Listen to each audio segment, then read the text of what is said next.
This villa belongs to my husband's family now. You're not welcome here."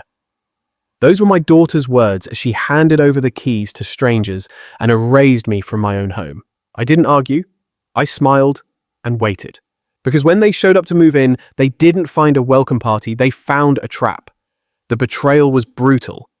But the revenge, silent, legal, and irreversible. They thought they won. They didn't realize the game had just begun. Before we go on, don't forget to subscribe and turn on the notification bell. We bring you new stories every day. Hit like and let us know what city you're watching from in the comments. I slammed the car door and grabbed my weekend bag, already picturing the quiet hours ahead by the lake. 3 days of peace at my villa, exactly what I needed after another exhausting week of managing the San Diego properties. The 2-hour drive from the city had been worth it just to see Lake Tahoe's crystal waters again. But something was wrong. 2 figures in white bathrobes stood on my private terrace coffee mug, steaming in their hands. My daughter Kelly leaned against the railing, her dark hair catching the afternoon sun. Behind her, a man I recognized as her husband Palmer shifted uncomfortably when he spotted me. "What the hell?" I muttered, my bag slipping from suddenly numb fingers. Kelly straightened her face, hardening into an expression I'd never seen before.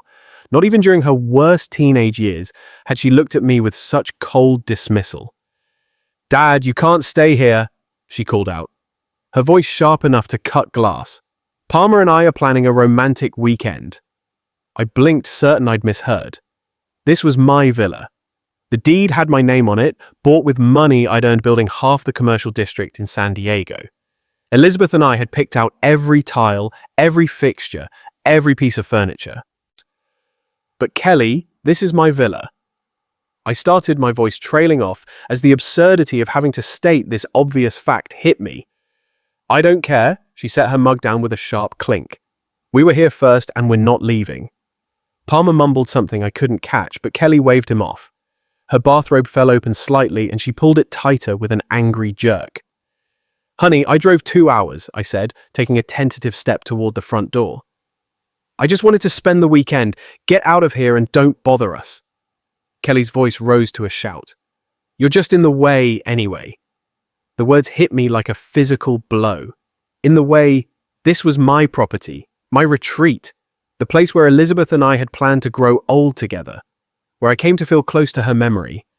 I stood there, bag at my feet, staring at my only child as she glared at me from the terrace of my own home. Palmer looked everywhere except at me, his face flushed red above his bathrobe collar. 28 years old, and Kelly was ordering me off my own property like I was some unwanted stranger. The girl who used to climb into my lap for bedtime stories, who'd called me daddy until she turned 16, who'd sobbed in my arms at her mother's funeral. Elizabeth's voice whispered in my memory, "Be patient with her, Fred. She's still processing the grief. Give her time." 3 years. I'd given her 3 years of patience, of understanding, of bending over backward to accommodate her moods and demands, and this was what it had gotten me. "Fine."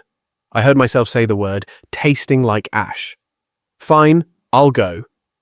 I bent to pick up my bag, my knees creaking with the motion. 62 years old, and my own daughter was treating me like dirt on her shoes. "Good," Kelly called out. "Next time call first. Next time call first to use my own property." I walked back to my car on unsteady legs, each step feeling like a retreat from some battlefield I had not even known I was supposed to fight on. Behind me, I heard Kelly's voice, softer now, talking to Palmer about their plans for dinner. The engine turned over with a smooth purr. German engineering, reliable as always, unlike family, apparently. I backed out of the driveway, my hands gripping the steering wheel so tightly my knuckles went white. In my rearview mirror, I caught a glimpse of Kelly and Palmer settling back into their chairs on the terrace, already dismissing my existence. My daughter raised her coffee mug in what might have been a toast, or might have been a final goodbye. The road back to San Diego stretched ahead, empty and long. I would be driving home in defeat, tail between my legs, just like Elizabeth always worried I would, just like I always did. Monday evening found me in my study nursing lukewarm coffee and the remnants of a solitary dinner. 3 days had crawled by since Friday's humiliation at the villa. Saturday I jumped every time the phone rang, expecting Kelly to call with some explanation. Sunday brought the uncomfortable realization that maybe I was always too quick to surrender. The phone's shrill ring cut through my thoughts. Dad. Kelly's voice carried none of the warmth I had desperately hoped for. Cold, businesslike. Listen carefully. Palmer and I have decided. The villa now belongs to his parents. My coffee mug froze halfway to my lips. What, Kelly? What are you talking about, Carl and Margaret Thompson? It is their home now. Her words dropped like stones into still water. You are forbidden from going there anymore. The leather chair creaked as I sat forward. Kelly, have you lost your mind? You cannot just take my property. Actually, I can and I am. Her voice sharpened to a blade's edge. You hardly use it anyway, and they desperately need proper housing. 30 years of 12-hour days, building my construction business flashed through my mind. Every permit fight, every difficult client, every sacrifice Elizabeth and I had made to afford that dream home by the lake. It is my villa. The words exploded out of me with surprising force. I worked 3 decades to buy that place. Kelly's laugh held no humor. You are being ridiculously selfish. After everything we have done for you since Mum died. Something snapped. Everything you have done for me. My voice rose to match hers. I paid for your wedding, your car, your college loans, that fancy apartment deposit. That is what fathers do. She cut me off. Besides, you are old and alone now. What do you possibly need with such a big villa? Old and alone. The phrase hit like a physical blow, but instead of crumpling, I felt something harden inside my chest. Elizabeth's gentle voice whispered from memory about patience, but Elizabeth had never heard her daughter speak with such calculated cruelty. Those are Palmer's parents, Kelly. Complete strangers to me. They are family now, and unlike you, they will actually appreciate what they are getting. My grip tightened on the phone until my knuckles went white. No. Silence stretched between us. I could practically hear her surprise crackling through the connection. What did you just say? I said no, Kelly. The answer is no. You cannot say no to me. That villa is wasted on you anyway. Her composure finally cracked, revealing something ugly underneath. Palmer's parents have been struggling financially, and you are just hoarding property you barely visit. The irony burned. I had been visiting more frequently since Elizabeth's death, seeking comfort in the place where we had been happiest. Kelly knew this perfectly well. They can find their own housing solutions, I said, surprised by the steadiness in my own voice. I cannot believe how selfish you have become. Kelly's voice climbed toward hysteria. Mom would be ashamed of you. That crossed every line. Elizabeth would never have supported this theft, this manipulation of a grieving husband's love for his only child. Your mother would be horrified by what you have become, I said quietly. Kelly's intake of breath was audible. How dare you? I hung up. For the first time in 3 years, I had hung up on my daughter. The phone sat silent in my lap as my heart hammered against my ribs. Outside San Diego's evening traffic hummed its familiar rhythm, but inside my study, everything had changed. The phone rang again immediately. Kelly's name flashed on the display. I turned it off. Sleep remained elusive that night. I sat in my leather chair until well past midnight, replaying every word of Kelly's outrageous demand. The silence in my study felt different now. Not peaceful, but charged with possibility. By morning, something fundamental had shifted inside me. Tuesday brought clarity with the sunrise. I made coffee, retrieved my laptop, and began researching property law with the methodical precision that had built my construction empire. California statutes, transfer requirements, documentation, needs information I had learned decades ago but never imagined needing against my own daughter. The phone buzzed with text messages throughout the day. Kelly, of course. Dad, we need to talk about yesterday. Then, do not be stubborn about this. Finally, Palmer's parents are coming to see the villa this weekend. I deleted each message without responding. Wednesday morning, I drove to my attorney's office downtown. Marcus Chen had handled my business transactions for 15 years, a sharp mind wrapped in diplomatic courtesy. His corner office overlooked the harbor floor-to-ceiling windows, framing sailboats that danced across the bay. Fred? Marcus rose from behind his mahogany desk, extending a firm handshake. Good to see you. How can I help? I settled into the familiar client chair, the leather still creaking in exactly the same spot as always. I need to discuss property protection strategies. Marcus raised an eyebrow but remained professionally neutral. Commercial or residential? Residential. The Lake Tahoe villa. I paused, choosing my words carefully. Someone is attempting to claim ownership rights they do not possess. Family member? The question hit like a diagnosis I was not ready to hear. Yes. Marcus nodded slowly, his expression growing more serious. That complicates things. Family disputes over property can get messy quickly. What are my options? Several. Marcus pulled out a legal pad, his pen already moving. First, we ensure your ownership documentation is ironclad. Second, we can establish additional protective measures. Trusts, LLC structures, whatever makes sense for your situation. How quickly? Depends on complexity. Basic documentation, review a few days. More sophisticated protection, 2 to 3 weeks. I thought about Kelly's text message. Palmer's parents coming this weekend. I may not have that long. Marcus set down his pen, studying my face with the intensity that made him excellent at reading clients and juries alike. Fred is someone trying to force you off your own property. The question hung between us like an accusation. When I nodded, Marcus's professional demeanor hardened into something more personal. Then we start immediately. I will need copies of all deeds transfer documents, anything related to the property's ownership history. I can have everything to you by tomorrow morning. Good. Marcus made another note. And Fred, document everything. Conversations, threats, attempts at coercion. Contemporary records matter in these situations. Threats, coercion. The legal terms for what my daughter had tried to do to me. The elevator descended toward the parking garage, each floor marking my distance from the life I had known just days ago. At the lobby level, my reflection caught in the polished steel doors. A man who looked older than his 62 years, but with something new in his eyes. Determination. My phone rang as I reached the car. Kelly again. This time I answered. Finally! Her voice carried the sharp edge of someone accustomed to getting her way. We need to resolve this childish nonsense. The only nonsense, I said calmly, is your belief that you can steal my property. Steal, how dare you use that word with me? What would you call taking someone's home without permission? Kelly's pause lasted longer than usual. When she spoke again, her tone had shifted to something more calculated. Dad Palmer's parents really are struggling financially. Margaret lost her job last month and Carl's pension barely covers their rent. A manipulation technique I recognized from her teenage years. Appeal to sympathy when demands failed. That is unfortunate, but it does not give them rights to my villa. You could be generous, show some family spirit. Like the family spirit you showed me Friday at the villa. Another pause. We were surprised to see you there at my own property. You should have called first. The circular logic was dizzying. Kelly, I am not giving anyone my villa. That is final. Fine. Her voice cracked like a whip. But Palmer's parents are still coming to look at it this Saturday. They have already made travel arrangements. The line went dead.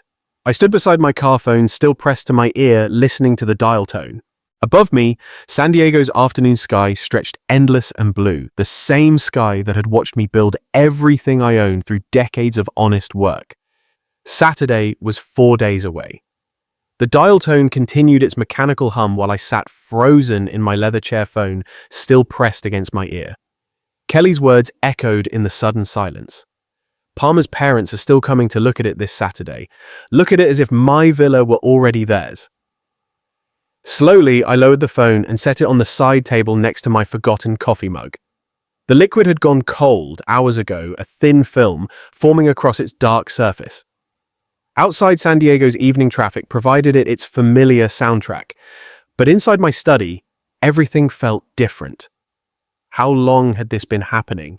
When exactly had I stopped being Kelly's father and become her personal bank account? The memories came flooding back with painful clarity. Kelly's wedding 2 years ago. She had called it needing help with expenses. But I'd written a check for $15,000 without even asking for a budget breakdown. The casual way she had accepted it, like I was an ATM dispensing expected cash, rather than her father making a significant sacrifice. Then, Palmer's car troubles, 8 months later. "Dad, we really need reliable transportation," Kelly said. Her voice carrying that particular tone I had learned meant another request was coming. $25,000 for a brand new SUV, purchased and delivered within a week.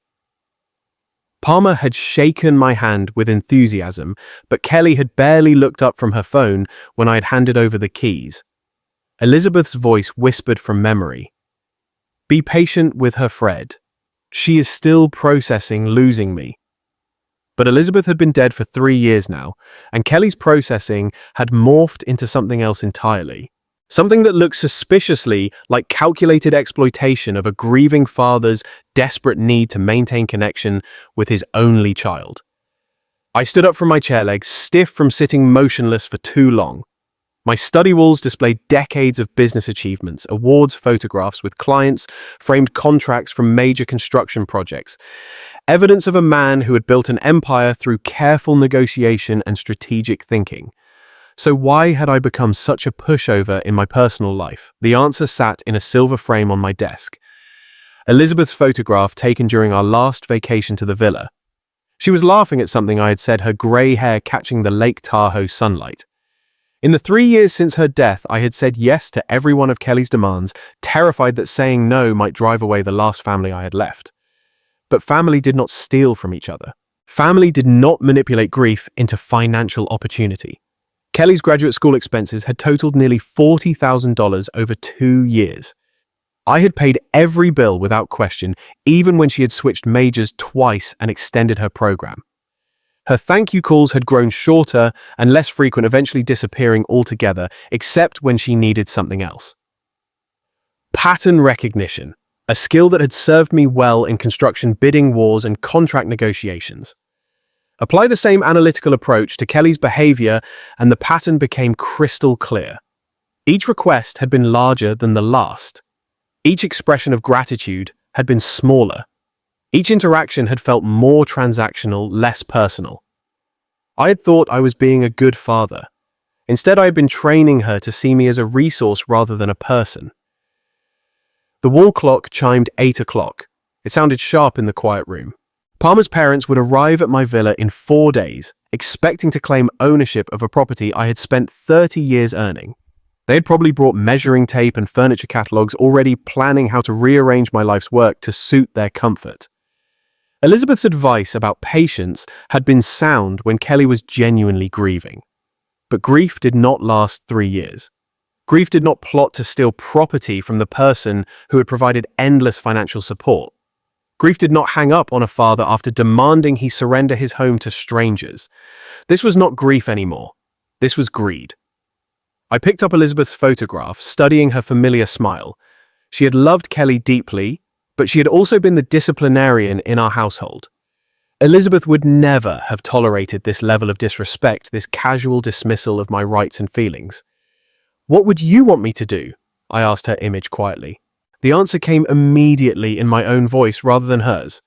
"Stop being a victim." Sleep proved impossible. I'd gone through my usual bedtime routine, shower teeth, the sports section from Sunday's paper. But when my head hit the pillow at 11, my mind refused to quiet. Instead of sheep, I found myself counting days. Monday, April 28th, Tuesday the 29th, Wednesday, Thursday, Friday, Saturday, Sunday, May 4th. 6 days. By midnight, I had abandoned any pretense of rest.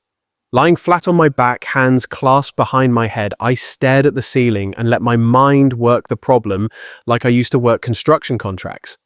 Break down the components. Identify the critical path. Calculate resources and timeline. Kelly had made a crucial tactical error. She had given me an exact deadline. In 30 years of project management, I had learned that the client who reveals their timeline first usually loses the negotiation. Sunday, May 4th meant she was working backward from some fixed constraint. Probably Palmer's parents' moving schedule or lease expiration. The digital clock glowed 12:47 in the morning when the solution framework began forming.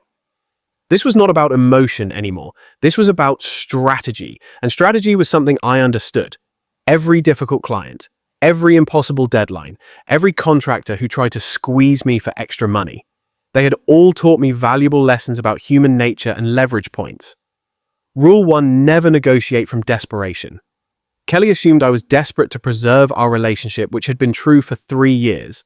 But desperate men do not hang up on their daughters. Desperate men do not hire attorneys. Rule 2: information advantage wins deals. Kelly thought she knew everything about me, the grieving widower who could not say no to his daughter's demands. She had no idea about my conversation with Marcus Chen. No knowledge of the documentation review already underway. Rule 3: timing determines everything. 6 days felt rushed from her perspective, probably leaving little room for contingency planning. From my perspective, 6 days was plenty of time to prepare something elegant. I thought about Frank Morrison, the developer who tried to muscle me out of the Harbor District project back in '98. Morrison had used intimidation tactics, threatening legal action, spreading rumors about my company's reliability. Sound familiar? I'd let him think his strategies were working while quietly securing contracts with 3 of his biggest subcontractors. When his project timeline collapsed, I had been ready with solutions at premium rates. The parallel was almost perfect. Kelly thought she was pressuring me into surrender. Instead, she was giving me time to build the perfect trap. My phone buzzed with a text message. Kelly again, of course. Dad Palmer's parents found a moving company for Sunday. Please do not make this harder than it needs to be. The presumption was breathtaking. She had already arranged movers for my property. The sheer audacity actually impressed me from a business perspective. Always act as if the deal is already closed, even when you are bluffing. But I had seen this move before.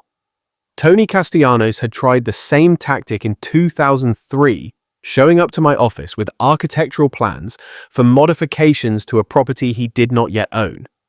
Tony had learned an expensive lesson about the difference between confidence and ownership rights.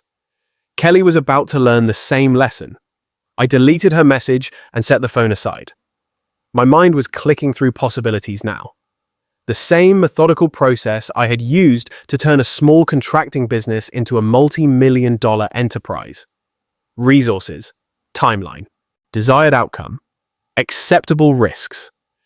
Resources: substantial financial assets, legal representation, 30 years of business relationships, and one crucial advantage.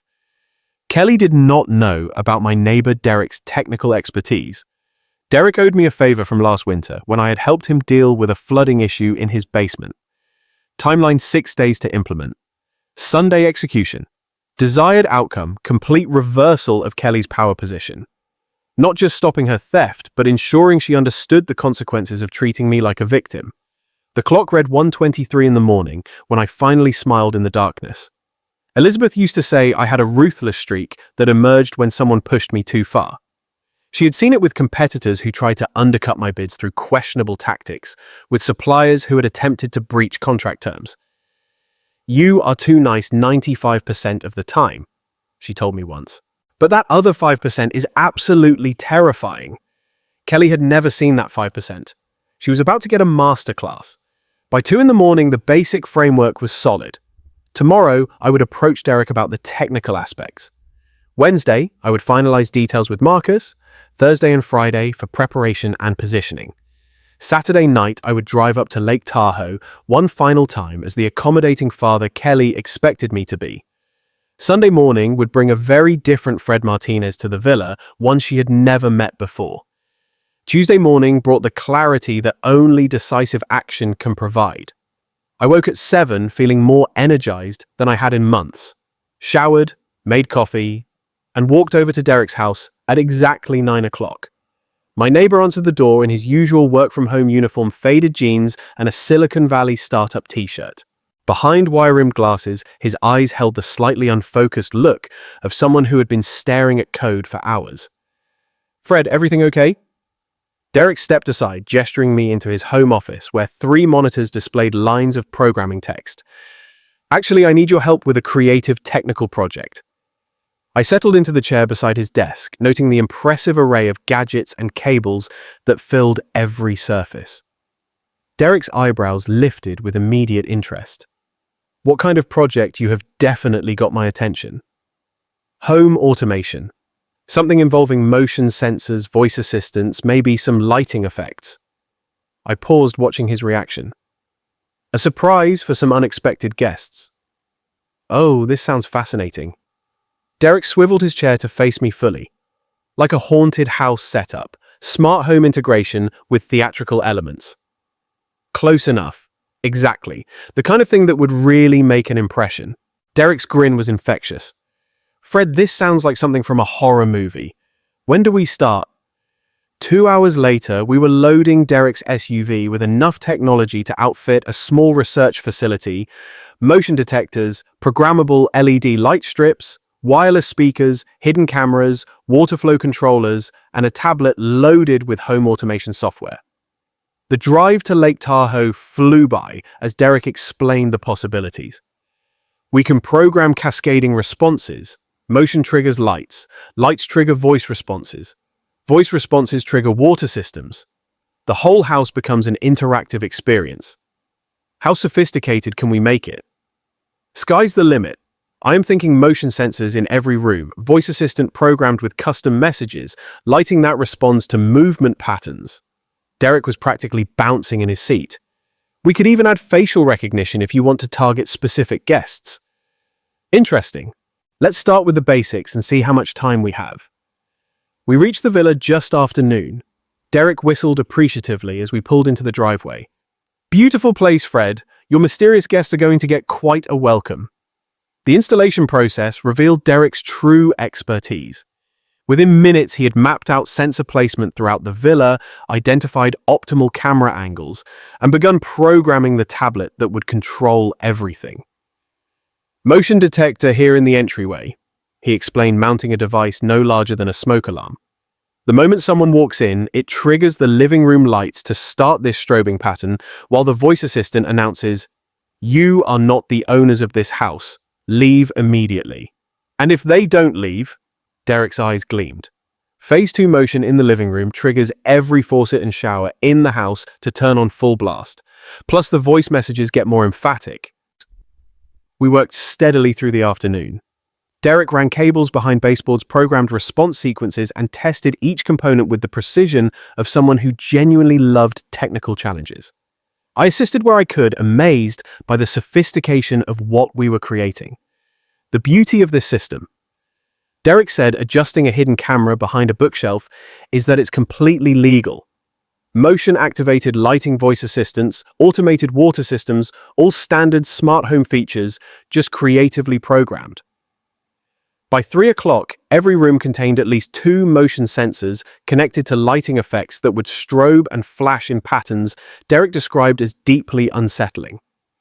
The voice assistant had been programmed with increasingly aggressive messages triggered by continued motion detection.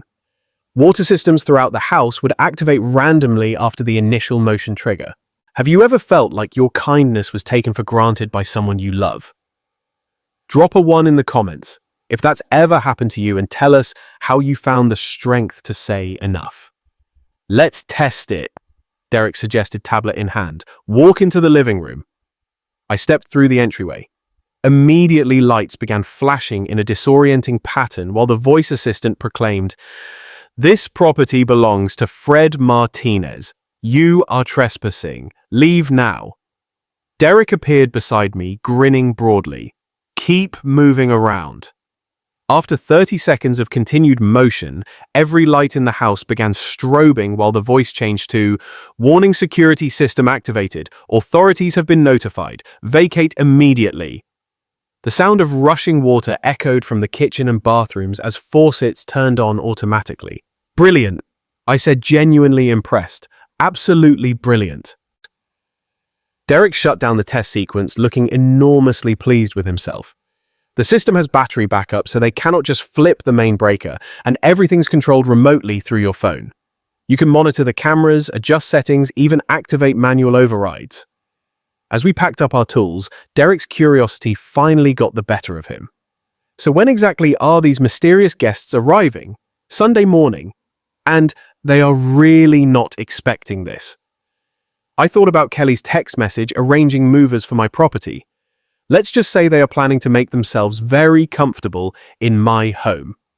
Derek's laughter echoed across the empty villa. Well, they are definitely going to get a warm welcome. Wednesday morning brought Derek to my door at 8:30, arms full of equipment I had not seen the day before. His eyes sparkled with the fervor of someone who had spent the night dreaming up improvements to an already impressive system. "I had some ideas," he announced, hefting a compact projector and speaker array. "What if they try to shut off the main power?" Good question. One I had been mulling over during my own restless night. "What do you suggest?" "Industrial batteries hidden in the basement, and enough juice to run everything for a week." Derek's grin was infectious. "Plus I brought projectors for wall effects, dancing shadows, moving figures. This is going to be legendary." The drive to Lake Tahoe passed quickly as Derek outlined his enhancements. Motion-triggered projections of ghostly silhouette sound systems that would whisper from hidden speakers throughout the house, backup power supplies that would make the villa virtually impossible to shut down. "Your mysterious guests," Derek said as we pulled into the villa's driveway, "are going to think they have walked into a haunted house movie." Perfect. We worked with focused intensity throughout the morning. Derek installed projectors in the main rooms, programming them to cast moving shadows across walls and ceilings. The effect, even in daylight, was genuinely unsettling. Dark figures that seemed to pace behind the furniture shapes that flickered just beyond peripheral vision. The beauty of this setup, Derek explained while calibrating a wall-mounted unit, is psychological impact. The human brain tries to find patterns in random stimuli. These projections will make them see things that are not really there. Meanwhile, I focused on the audio enhancement. Derek had brought professional-grade speakers, barely larger than smoke detectors, which he positioned throughout every room. The sound library he had assembled was impressively disturbing. Footsteps in empty hallways, whispered voices, creaking floorboards, wind that seemed to blow through closed windows. The system will layer these sounds randomly. Derek noted fine-tuning the audio levels. Sometimes just one effect, sometimes multiple sounds overlapping, keeps them guessing what is real. By noon, we had transformed the peaceful villa into something that belonged in a psychological thriller. The backup battery system, cleverly hidden beneath the main electrical panel, would ensure uninterrupted operation regardless of attempts to disable the power supply. "What about a warning sign?" I suggested as we paused for lunch. "Something to set the right tone when they arrive." Derek's eyes lit up. "Brilliant. How about welcome to the house of the future? Enter at your own risk." Makes it sound like some kind of tech demonstration. Wait. We spent an hour crafting the perfect sign, professional-looking, mounted prominently on the front door. To casual observers, it would suggest an elaborate smart home showcase. To our unwelcome visitors, it would provide fair warning of what awaited inside. The afternoon was devoted to comprehensive testing and final calibration. Derek walked through each room while I monitored the control tablet, watching as motion sensors triggered cascading responses across every system simultaneously. "Motion detected in entryway," Derek called out. "Lights activating projection system, engaging audio sequence starting." The villa erupted into controlled chaos. Strobe lights pulsed in disorienting patterns while ghostly shadows danced across walls. The voice assistant announced its stern warning about trespassing while eerie whispers seemed to emanate from empty corners. Water began flowing from faucets and showers throughout the house. "How long will this sequence run?" I asked, genuinely impressed by the coordination. "Continuously while motion is detected, with 30-second intervals if they try to hide or stay still." Derek beamed with professional pride. "The system assumes anyone remaining inside is either authorized or stubborn. It adjusts accordingly." We conducted final tests in every room, ensuring seamless integration between all components. The projectors synchronized perfectly with sound effects. Motion sensors covered every possible path through the house. The backup power systems remained invisible yet accessible for maintenance.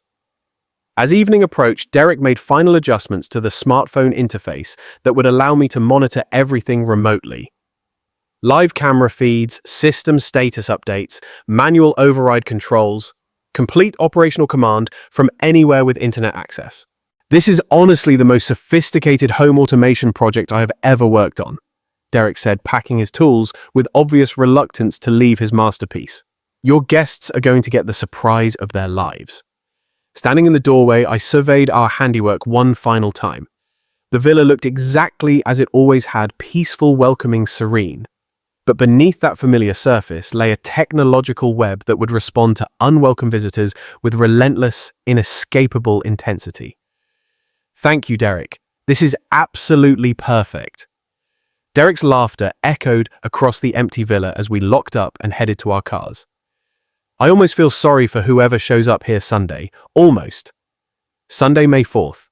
The day Kelly had chosen for her final victory. I positioned myself in my study at 2 o'clock sharp. 3 monitors glowing with camera feeds from the villa. The peaceful afternoon at Lake Tahoe looked deceptively serene through the high-definition lenses Derek had installed throughout my property. Birds moved between pine trees. Sunlight sparkled on the lake's surface. No hint of the technological web waiting beneath the villa's innocent facade. My phone lay beside the keyboard, its screen showing the home automation app that controlled every system Derek and I had so carefully integrated. Motion sensors armed, audio systems ready, lighting arrays programmed, water controls activated, projection systems loaded with their unsettling choreography. Everything had tested perfectly during our Wednesday completion run. Now came the real performance. At 2:28 in the afternoon, a dark blue minivan appeared on the approach road camera exactly as Kelly had promised. My daughter's punctuality had always been one of her more reliable traits. Useful in school, devastating in manipulation, and perfect for revenge planning. "Right on schedule," I murmured, adjusting the monitor angle for optimal viewing. The vehicle pulled into my driveway with casual confidence, as if the occupants owned every stone in the path. Kelly emerged from the passenger side, first her dark hair catching the afternoon light as she stretched and surveyed what she clearly believed was now her family's property. Palmer climbed out from behind the wheel, already moving to help his parents with their luggage. Carl and Margaret Thompson looked exactly as I had imagined, retirement-aged, slightly weathered, but moving with the eager anticipation of people who had just received an unexpected gift. Margaret clutched a large purse and what appeared to be house slippers, ready to make herself comfortable in someone else's home. They gathered at the back of the minivan, unloading suitcases and boxes with the efficiency of a permanent relocation, not a weekend visit. Not a temporary arrangement. A complete takeover of my villa executed with the casual confidence of people who believed their victim was too weak to resist. Kelly pointed toward the front entrance, speaking animatedly to her in-laws. Even through the camera, her body language radiated triumph and authority. Palmer nodded along, occasionally glancing up at the villa's windows as if mentally cataloguing which rooms his parents might prefer. They approached my front door as a unified group, 4 people absolutely certain of their right to claim my property. Margaret walked slightly ahead of the others, her posture suggesting someone prepared to take charge of household arrangements immediately. Then they reached the warning sign. Derek's professionally mounted placard stood prominently beside the entrance. "Welcome to the house of the future. Enter at your own risk." The lettering was clear. The message unmistakable, the warning legally sufficient. Margaret stopped first, her face darkening as she read the sign. Her voice carried clearly through the audio pickup Derek had positioned near the entrance. "What is this nonsense? Who put this ridiculous thing up?" Carl joined her, squinting at the sign with obvious irritation. "Probably some prankster kid. Just ignore it, Maggie." Kelly's laughter was sharp and dismissive. "Oh, that's just Dad being weird. He probably thought it was funny or something. Do not worry about it at all." Palmer shrugged, already reaching for the door handle. "The old man's always been a little eccentric. Right, let's just get inside." But Margaret was not finished. Her face flushed with indignation as she grabbed the sign's mounting bracket and yanked it free from the wall with surprising strength. The professional installation Derek had spent an hour perfecting came apart in seconds, the placard clattering to the ground. "There," Margaret declared, kicking the fallen sign aside. "I will not have some silly warning ruining our first day in our new home." Kelly applauded. "Perfect. You are absolutely right, Margaret. This is your house now." Through my monitors, I watched them step over the destroyed warning sign and approach my front door. 4 people who had just demonstrated complete disregard for my property, my warning, and my right to set boundaries in my own home. Fair warning given. Fair warning rejected with contempt. Palmer inserted the key Kelly had obviously provided, probably copied from the spare I had trusted her with years ago. The lock turned smoothly, the door swung open, and my daughter led Palmer's parents across the threshold of my villa like a conquering general claiming territory. "Make yourselves completely at home," Kelly announced, her voice echoing through the entryway. "This place is yours now."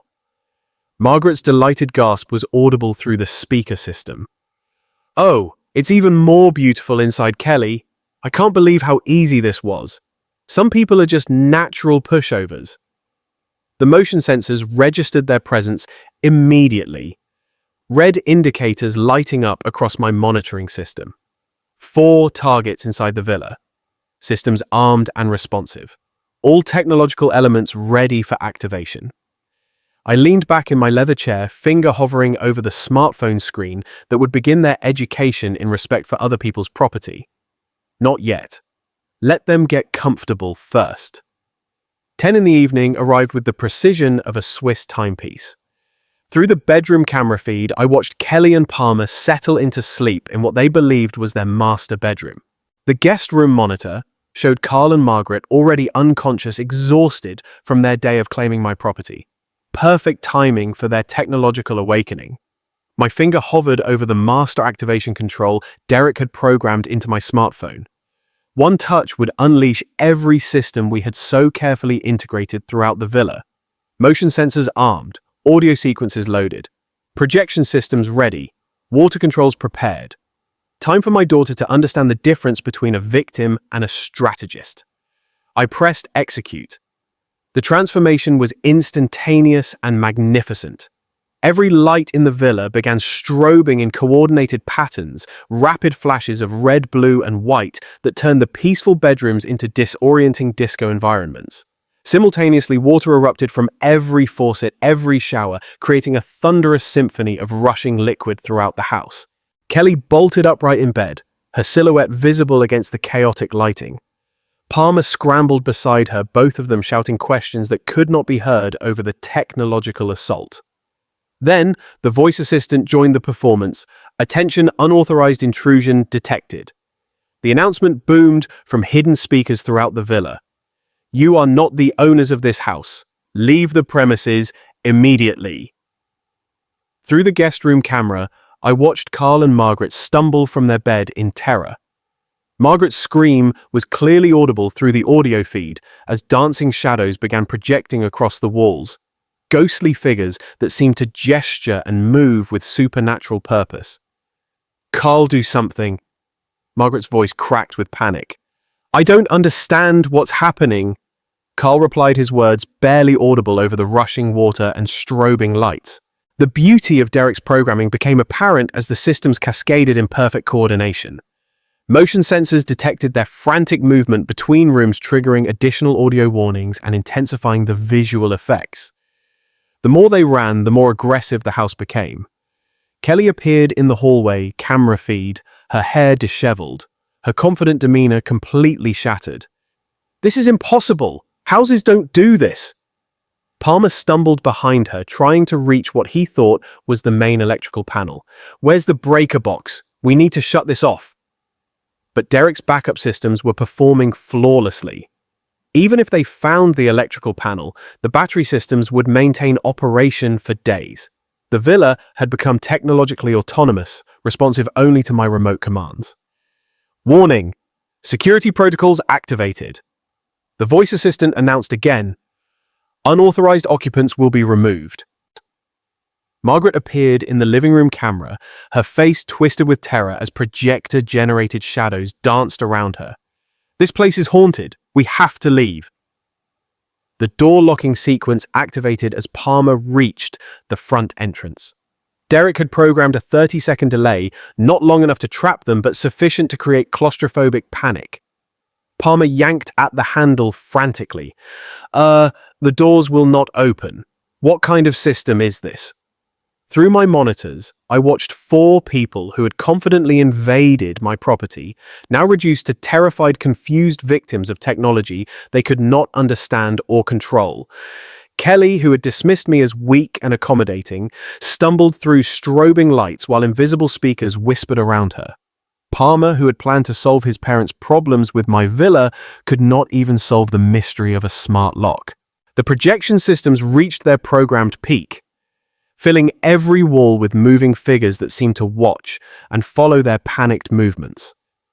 Combined with the surround sound effects, footsteps, creaking wind that seemed to blow through closed windows, the villa had become a technological haunted house. Carl collapsed into a chair, his face pale in the flashing lights. "We need to get out of here right now." "I'm trying," Palmer shouted back, still struggling with the door controls. Exactly 6 hours after activation began, the automated sequence reached its crescendo. Every system operated simultaneously: lights, water, sound projections, and voice warnings, creating a sensory overload designed to overwhelm any rational thought process. Kelly stood in the center of the living room, turning in circles as shadows danced around her and water rushed from unseen sources. The confident woman who had ordered me off my own property now looked like a lost child in a technological nightmare. Dawn light began filtering through the windows as the door locks finally disengaged. Palmer yanked the entrance open and all four of them stumbled toward the exit in complete psychological defeat. My phone began ringing as they reached their minivan. Kelly's name appeared on the display. The phone rang at exactly 7:30, cutting through the peaceful morning silence of my study. Kelly's name glowed on the display, and I allowed myself a small smile before answering with carefully measured concern. "Kelly, good morning, sweetheart. How was your night at the villa?" Her response shattered the morning calm like breaking glass. "What did you do, you sick, twisted old man?" Her voice crackled with hysteria and exhaustion. "Margaret and Carl are traumatized. They are barely coherent." I adjusted my tone to express gentle confusion. "Kelly, what are you talking about? What happened up there? Don't you dare play innocent with me." Each word trembled with rage. The house went completely insane, lights flashing everywhere, water pouring from every faucet, voices screaming at us to leave. Fascinating. Derek's coordination had worked even better than anticipated. "That sounds absolutely terrifying," I replied, allowing genuine concern to creep into my voice. "Did you call someone for help?" "We called the police." Kelly's voice cracked.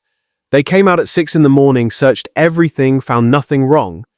They said it was probably just some kind of technical malfunction." Perfect. The beauty of smart home technology. Completely legal, utterly deniable. "Well, that's a relief," I said reasonably.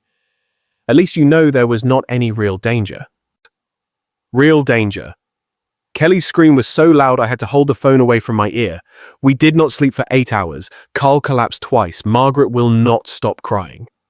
I made sympathetic clicking sounds. "I am so sorry you had such a frightening experience. These modern electronic systems can be very unpredictable. Stop mocking us." The desperation in her voice was almost musical. "This was not some random malfunction, and we both know it. Kelly, I am genuinely concerned about you. You sound extremely stressed." I paused, then added with perfectly calibrated innocence, "Maybe the house just does not like strangers staying there." The silence stretched for 10 seconds. When Kelly spoke again, her voice had dropped to a dangerous whisper. "I know this was you. Somehow, some way you orchestrated this whole nightmare." "Me?" I laughed gently. "Kelly, I was here in San Diego all night. How could I possibly control systems at the villa from 200 miles away?" "You are some kind of tech genius now, is that it?" Actually, Derek was the tech genius, but I saw no reason to enlighten her about my collaborative advantages. "Sweetheart, I can barely operate my television remote. You know that." Kelly's breathing grew ragged as she grappled with the impossibilities of proving her suspicions. "The police said everything appeared to be functioning normally when they arrived." "There you go. Must have been a power surge or something." "A power surge that lasted 8 hours, that created voices and moving shadows." I allowed a note of gentle concern to enter my voice. "Kelly, are you sure you did not imagine some of these things? Stress can cause hallucinations. You know hallucinations." The word exploded from her throat. 4 people had the same hallucinations simultaneously. Group hysteria is a documented psychological phenomenon. Kelly's strangled sob was clearly audible through the connection. For 3 years, I had been the one making desperate phone calls, begging for understanding, receiving dismissive responses. The symmetry was deeply satisfying. "We are never coming back," she declared, trying to inject strength into her shaking voice. "Never. The villa is yours. We do not want anything to do with that cursed place." "That is probably wise," I agreed mildly. "Sometimes houses develop personalities, especially when they feel their boundaries have been violated. You cannot get away with this. Somehow we will prove it was you." "Prove what exactly?" "That you had a bad night involving what the police determined was a technical malfunction." Kelly's silence stretched so long that I wondered if the call had dropped. When she finally spoke, her voice carried the hollow quality of complete defeat. "I underestimated you." "You underestimated a lot of things, Kelly. This is not over." "Actually," I said quietly, "I think it is. You got exactly what you asked for, a night in my villa. I hope the experience was educational." The line went dead. I sat back in my leather chair, setting the phone gently on my desk beside the still glowing monitors that showed the empty villa. 8 years of construction experience had taught me that the most elegant solutions were often the simplest ones. Kelly had wanted to take my property through psychological manipulation and emotional terrorism. I had simply returned the favor using superior technology and strategic patience. The phone began ringing again almost immediately. Kelly's name on the display. I turned it off. Tuesday morning brought confirmation of my strategic predictions. Through the villa's camera system, I watched Palmer's rental truck pull into the driveway at 10 o'clock sharp, loaded with locksmith equipment and a confident expression that would not last long. From my study in San Diego, I observed him approach the front door with professional tools, clearly believing that changing a few locks would solve their villa problem. The locksmith Palmer had hired looked skeptical even before examining Derek's integrated security system. Within 30 minutes, both men stood scratching their heads in obvious confusion. "These are not regular locks, sir." The locksmith's voice carried clearly through the audio pickup. "They're integrated smart home systems, biometric scanners, wireless connectivity, backup power supplies." Palmer's face darkened as he studied the sophisticated hardware. "Can't you just replace them anyway?" "Not without reprogramming the entire security network." The locksmith packed his tools with the efficiency of someone eager to leave. "That's way beyond my scope. You would need a tech specialist who understands home automation systems." And Derek was the only such specialist within 200 miles who had intimate knowledge of this particular installation. I made a mental note to thank him again for his thorough work. Palmer stood alone in my villa's entryway. After the locksmith drove away, his shoulders sagged with the weight of tactical defeat. Through the camera, I watched him kick futilely at the doorframe before returning to his truck for the long drive back to San Diego. The rest of my Tuesday passed in pleasant anticipation. Kelly would receive Palmer's failure report around 4 o'clock. By evening, desperation would drive them to my doorstep for a final confrontation. 30 years of managing construction projects had taught me to recognize when opponents realized they were outmaneuvered. 8 o'clock brought the sound of car doors slamming in my driveway. Through the window, I observed Kelly and Palmer approaching my front door with the aggressive posture of people who had exhausted rational options. Kelly's first knock rattled the doorframe. "Open up, we need to talk." I opened the door, calmly noting Kelly's flushed face and Palmer's clenched fists. "Good evening. How was your day?" Cut the innocent act. Kelly pushed past me into my entryway. "Palmer could not change the locks because you have turned the villa into some kind of high-tech fortress." "Smart home security is becoming quite popular," I observed mildly. "Very effective against unauthorized access." Palmer stepped closer, trying to use his height for intimidation. "Either you stop this ridiculous game and give us the villa, or forget you have a daughter."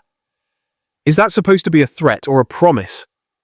Kelly's eyes blazed with fury. "We will find a way to prove your guilt in court. We will sue you for harassment, for emotional distress, for everything. Based on what evidence? A police report that found no illegal activity. You know what you did." Kelly's voice cracked with frustration. Somehow, you orchestrated that whole nightmare, and we will prove it. I leaned against my doorframe, completely relaxed. Prove that you experienced what the police determined was a technical malfunction. Good luck with that. Palmer tried a different approach. Look, Fred, be reasonable. You are old and alone. What do you really need with such a big villa? The exact words Kelly had used during our phone confrontation. They really had no original material. Interesting perspective from people who tried to steal my property without permission. Kelly's control finally snapped completely. Fine, you want to play hardball, you will never see any grandchildren. When I have kids, they will never know their grandfather existed. You will die alone and forgotten, just like Mum. The cruelty of invoking Elizabeth's memory should have wounded me. 3 years ago, it would have sent me into tearful apologies and desperate bargaining. Now it simply confirmed what I had already concluded about my daughter's character. The same way you forgot to ask permission before giving away my villa. This is not over. Kelly's voice rose to a shriek. We will destroy you. We will ruin your reputation, turn everyone against you. By the time we are finished, you will wish you had just given us the villa. Palmer nodded aggressively. She's right. We have friends' connections. We will make your life miserable. I studied their faces with clinical detachment. Kelly, the daughter I had raised and sacrificed for now, promising to destroy me for refusing to surrender my life's work. Palmer, the son-in-law. I had welcomed into the family, threatening social warfare because his parents could not steal my home. Are you quite finished? Kelly stepped closer, her face twisted with malice. We are just getting started. You have no idea what we are capable of. Actually, I had a very clear idea. Their capabilities extended to psychological manipulation, theft attempts, and vicious personal attacks. But they had already deployed every weapon in their arsenal, and I remained standing. More importantly, they had just provided all the justification I needed for the final solution I had been contemplating since yesterday's phone call. Well, I said quietly, I suppose we will see who's more capable. Something in my tone made Palmer step backward. Kelly hesitated, perhaps recognizing that her threats had achieved something she had not intended. We are leaving, she announced, trying to regain control of the situation. But this conversation is not over. Actually, I replied, watching them retreat toward their car. I think it is. I closed the door and walked back to my study where Elizabeth's photograph waited on my desk. Tomorrow I would make some phone calls. Marcus Chen first, then a few other professional contacts. Kelly thought she understood warfare. She was about to learn the difference between tactics and strategy. Wednesday morning brought the moment I had been orchestrating since Kelly's first phone call. At 10 o'clock, I sat in Bradley Walsh's conference room watching my daughter and her accomplices file through the door with the aggressive confidence of people who believed they held winning cards. Bradley, my notary, for 15 years had prepared everything according to my Tuesday night instructions. Legal documents lay spread across the polished table like evidence in a trial, which in many ways this was. Kelly took the chair directly across from me, her jaw set with determination. All right, Dad, we are here to resolve this villa situation once and for all. Palmer positioned himself beside her, arms crossed in what he probably thought was an intimidating pose. Carl and Margaret Thompson settled into chairs along the wall, their expressions mixing hope with lingering trauma from Sunday's technological experience. I appreciate everyone coming, I said calmly. Bradley has some important information to share. Kelly's eyes narrowed. Cut the formalities. We want the villa transferred to Palmer's parents immediately. No more games, no more delays. Actually, I replied, I'm afraid that is impossible. Palmer leaned forward aggressively. Nothing is impossible if you just sign the papers. We have been patient long enough. You misunderstand. I gestured to Bradley, who cleared his throat with professional precision. I no longer own the villa. The silence stretched for 10 seconds. Kelly's face began changing color.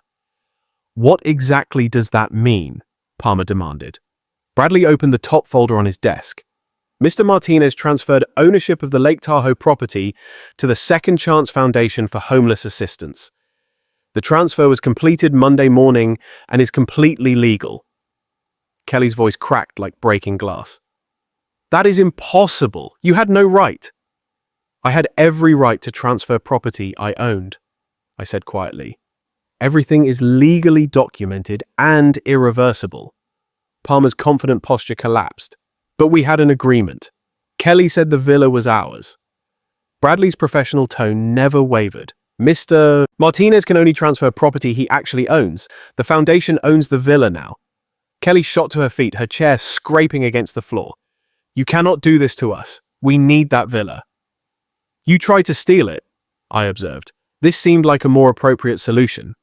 Margaret Thompson's voice wavered with confusion. What does this mean for us? Where will we live? You will have to make other arrangements. I said, just as you expected me to do when you tried to evict me from my own property.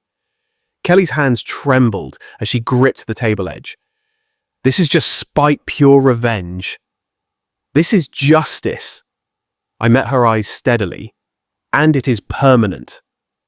Palmer's face had gone ashen as the financial implications hit him.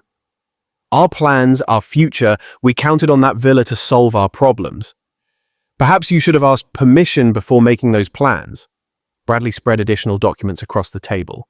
The charitable transfer includes a lifetime usage clause for Mr. Martinez as the donor. He retains full access to the property until his death. Then nothing changes for you. Kelly's voice climbed toward hysteria. You still get to use it. Everything changes, I corrected. You no longer have any claim to it ever. Carl Thompson spoke for the first time, his voice small and confused. So we get nothing after everything. After attempting to steal my property through psychological manipulation and threats, that is correct. Kelly sank back into her chair, the fight draining from her face as the reality settled in. When did you do this? Monday morning, immediately after your technological experience. The timing hit her like a physical blow. Monday after the villa incident, but before their confrontation at my house. Every threat, every demand, every cruel word had been meaningless from the moment she had spoken them.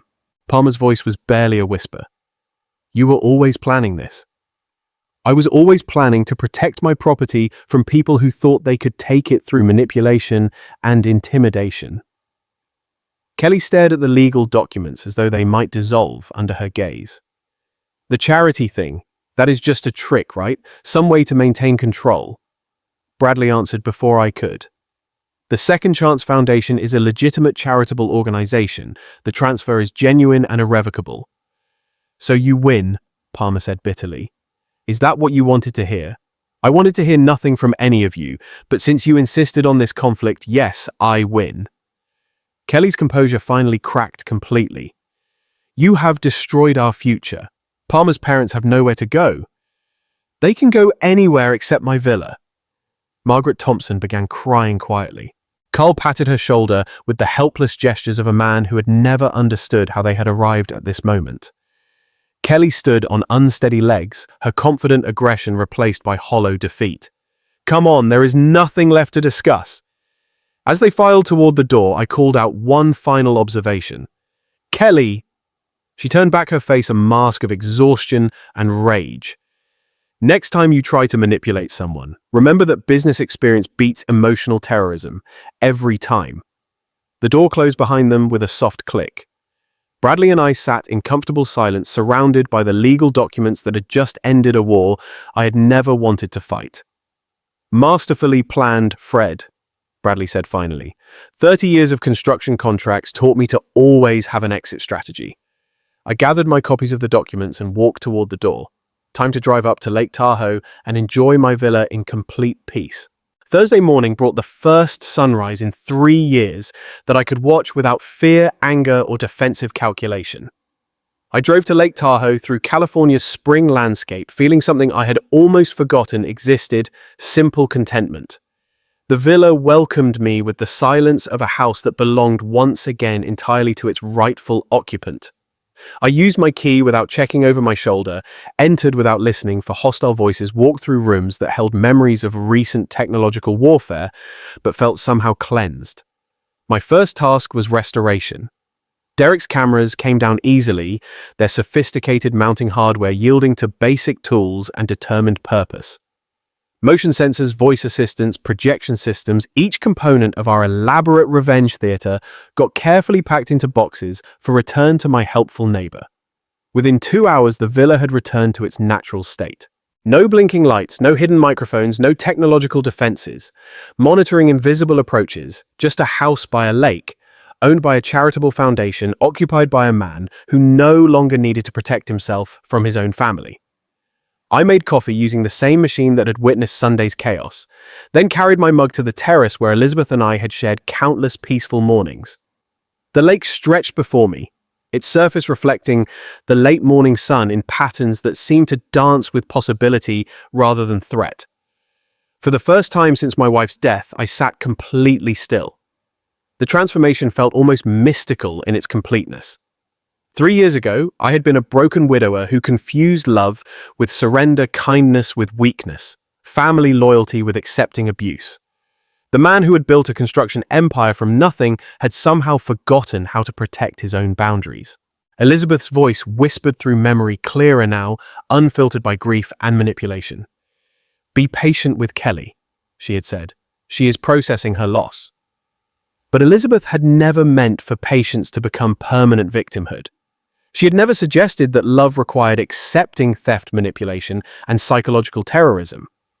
The woman who had married a determined businessman would not have wanted him to become a doormat, even for their daughter. "Kindness without self-respect is not kindness," I said aloud to the empty terrace. "It is just weakness disguised as virtue." The mountain peaks surrounding the lake seemed to nod in agreement. Nature itself demonstrated boundaries. Waters stayed within its shores. Mountains maintained their foundations. Seasons changed according to their own rhythms, regardless of human demands. Kelly had spent 3 years testing my boundaries, discovering they could be moved, dissolved, ignored entirely. Each successful manipulation had taught her that love meant capitulation, that family ties guaranteed unlimited access to everything I owned or earned. I taught her that lesson through my own behavior, every check I had written, every demand I had accepted, every time I had chosen temporary peace over lasting respect. The technological revenge had been satisfying but ultimately unnecessary. The real victory was simpler and more permanent. Learning to say no. Learning that protecting myself was not cruelty but health. Learning that some relationships cannot survive the introduction of genuine boundaries. My phone had remained silent for 24 hours. No frantic calls from Kelly, no threats from Palmer, no desperate attempts to find loopholes in the charitable transfer. They had finally understood what I discovered in Bradley's office. The war was over and they had lost completely. But more important than their defeat was my recovery. The grieving widower who had mistaken exploitation for love was gone. In his place sat a man who remembered his own worth, who understood that genuine kindness required strength, not weakness. Elizabeth would have been proud not necessarily of the revenge, but of the self-respect. Of the man who had rediscovered that protecting himself was not betrayal but an act of love. Love for her memory. Love for his own dignity. Love for the possibility that relationships built on mutual respect might still exist somewhere in his future. The afternoon sun warmed my face as I finished my coffee and considered the strange mathematics of family.